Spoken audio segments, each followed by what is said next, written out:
Құдай бүкіл дүнияны жаратты, жақсыны да, жаманды да. Күнде неше түрлі ілімдер шығып жатыр, білімдер шығып жатыр. Оның барлығын біз мынау дұрыс емес, мынау шариғатқа қарсы дейтін болсақ, онда біз дамымаймыз, өспейміз. Кез келген дүниенің ақ пен қара жағы болады, екі ұшы болады. Яғни сен жақсысын алсаң, ол сенің өміріңе пайдалы болса, онда демек ол нәрсенің барлығын Құдай ешқандай запрет қоймаған.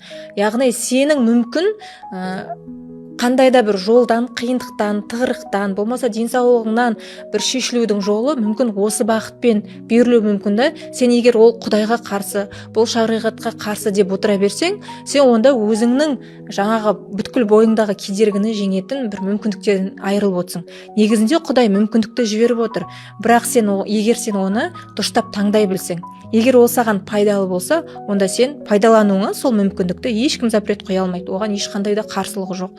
Сондықтан егер зияны жоқ дүниелер болатын болса, егер сенің мұқтаж болып тұрсаң, оған міндетті түрде пайдаланғаның дұрыс.